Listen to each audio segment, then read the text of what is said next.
That could be an Oscar theme this year. I mean, Halle year at the Oscars. It's all Halles all the time.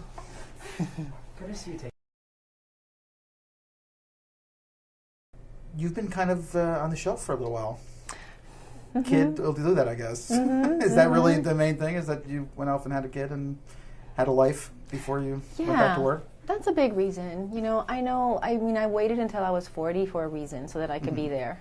Which, of course, we're still all in shock about. Well, that you're actually 40 is like kind of stunning, really. Well, yes, that's part of life. Yes. So yes, I am. But I wanted to, you know, those early years, you don't get that back. So, and I so wanted to be a mom that I did decide to just take some time to just really do that. And I don't regret it at all. So this film actually fits kind of your last film, which I guess was Things We Lost in the Fire. Yes. The last film to get released. Yes. And was another very intense performance. Your career has had both. It's been kind of like these two extremes of a career. Was that what you thought you were going to get into when you came into this business, or? You know what? That's really what I hoped would happen. I wanted to, when I thought about what I wanted to do, and I talk about it with my manager all the time, I wanted to be a part of, you know, movies, little small movies that have a point of view, that deal with complicated characters, complicated issues, social issues, you know, that are relevant. But then I also wanted to try to be a part of, you know, popcorn eating, let's go have some fun and just escape, you know, our life movies too. And I thought if I could find that balance, one, I could stay relevant in my industry, and two, I could be satisfied artistically. So to me, that seemed like, you know, the way to do it. So I assume it's harder to find these kind of scripts than the other kind. Than popcorn eating scripts? Popcorn eating scripts. I think these are harder eating roles. Yeah, popcorn eating roles. These are harder to get made. That's for sure. These kinds of movies are becoming dinosaurs, I think. They're harder and harder to get made. But are you finding scripts where you're going, well, I'd love to do that and I can't get it made, or? Oh yeah, I have lots of scripts I love to do that can't get made. Absolutely. You have a pile somewhere where they're? I have script stories that I really love and I want to do, and I'm struggling, you know, to get them made. So, like this one, it took me over 10 years. So, yes, things that I think are great acting jobs for me, things that I can really like sink my teeth into and feel like I'm artistically growing. I think these little movies are really hard for me to get made. So how did this one come to you in the first place? Actor friend of mine, Oba Babatunde, told me about it on Introducing Dorothy Dandridge. She says, I know a guy who has the rights to this amazing story about this woman with multiple personalities. And he gave me like a 10-minute pitch, and I was just ignited. And I thought, I have to meet this guy. I've got to develop this story. So I met him. There was no script. There was just, he had the rights, and he had talked to both the doctor and the Frankie. And we sort of embarked on the journey with him at that point to develop it. What was your first step? Did you hire a writer, or did you? First we had to find money to have development money to even get the script. So we found that. And then we hired our first writer, Cheryl Edwards, to write our first draft of the script over like maybe 9 years ago. And you've been through a few writers in this project. Been through a few writers. Not as many as it appears. Cheryl Edwards was our first writer, and then we had 2 other writing teams because the second set of writers wrote in a group. There were 3 people, and then the next set of writers were our husband and wife team. So essentially there were 3, if you look at it that way. So I assume, though, you're the only person that really has to be satisfied in a situation like this. Well, in this case, I mean, I didn't do it alone. I have my producing partner, the people that put up the money. They had to be satisfied. It is their money. In fact, it wasn't mine. But it wasn't a big studio. There weren't lots of people, lots of cooks in the kitchen. You know, it was relatively simple. So what does a producer want to change on something like that? I mean, it seems to me like this story is so kind of clear. It's not a muddled piece. It's kind of, it's very sharply written and very clean lines. Well, I think where a debate could start is the life is so full. You know, this story had so many facets and elements that we could have brought to the screen. We could have gone in this direction, and we could have followed this storyline. We could have made, you know, there's certain choices to be made about the story we really want to tell. And then we had to keep in mind, it can't be 5 hours. You know, it has to be, dramas need to be not too terribly long. And so you have to sort of make compromises and sort of pick and choose what we all thought would be paramount to telling this story and doing justice, because this is inspired by a true story. So we had to make sure we had the elements there while taking some liberties to make it a dramatic movie, not a documentary. So has Frankie seen the movie? Is she? Yes, yes. So what was that like for you? I was like, what was it like for her? I had more of that feeling of, oh God, I hope she will be happy, and she will, and she is. And so that said to me, okay, that was a big concern. When someone is still alive, you have extra pressure to, be true to what their life was. So do you sit in a room with her and watch it with her, or do you send her a DVD? We watch it in the same room. So you like kind of looking over your shoulder the whole time and nope. seeing how she reacts? No, after she saw it, she said to me, beautiful job. She really was approving and amazed that we got it done too. So how much of that is the reward is that? That's wildly rewarding.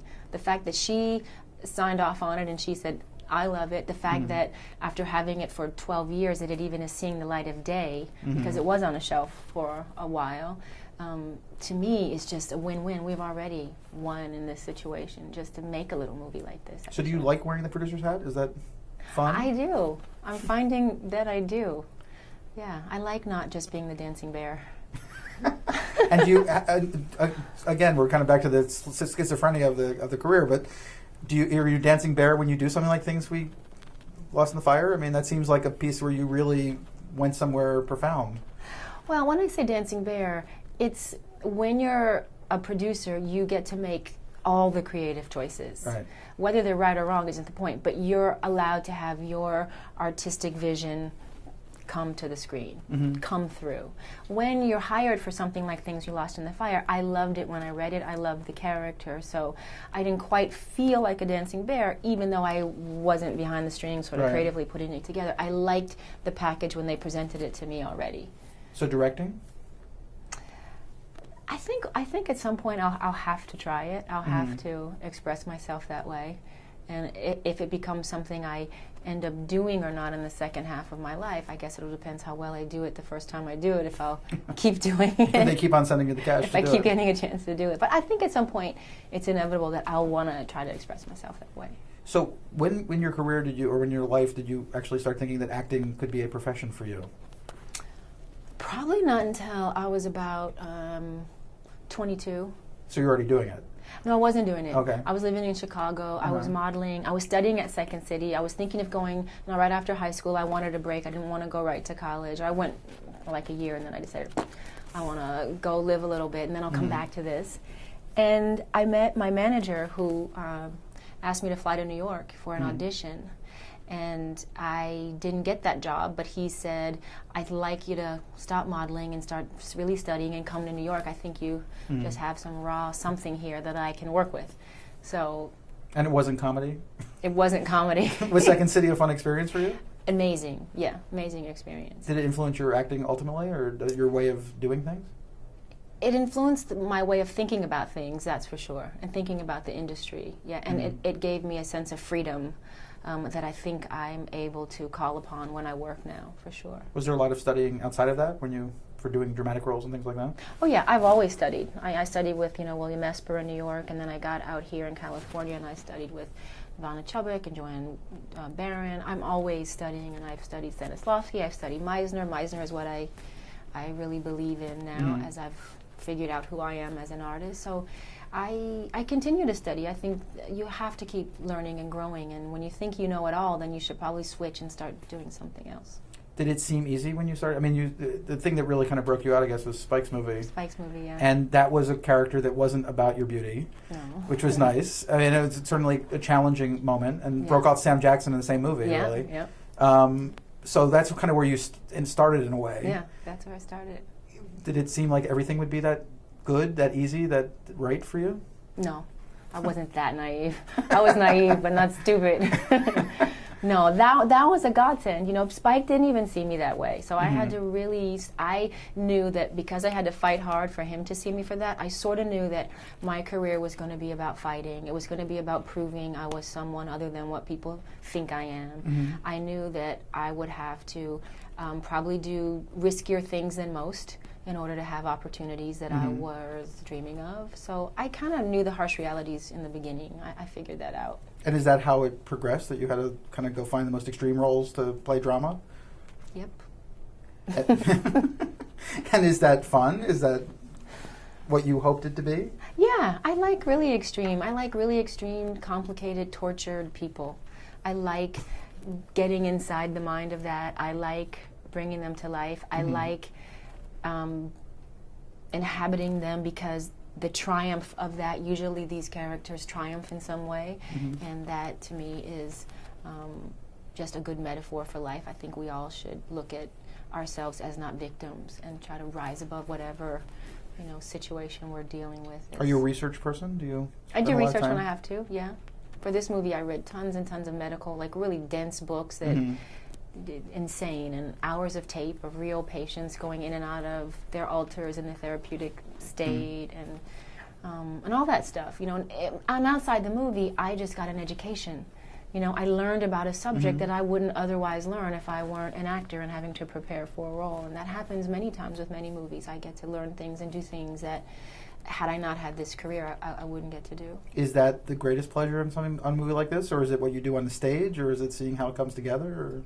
It's all of it. It's the entirety of the whole process, from having a dream 12 years ago, to the research, to putting it together, to dealing with all the problems, to all the angst of one day having money, no day having money, and then the next day we got money, but it's mob money, and then, okay, we can't do that, and then the next day having money, but then we lost the money. It's all of it is the joy, the entire, and then last night being at the premiere of a movie that I thought would never see the light of day, all of that just gets my adrenaline going and says, yeah, this is the reason why I want to do this. It makes me feel alive and like I'm really contributing in some way.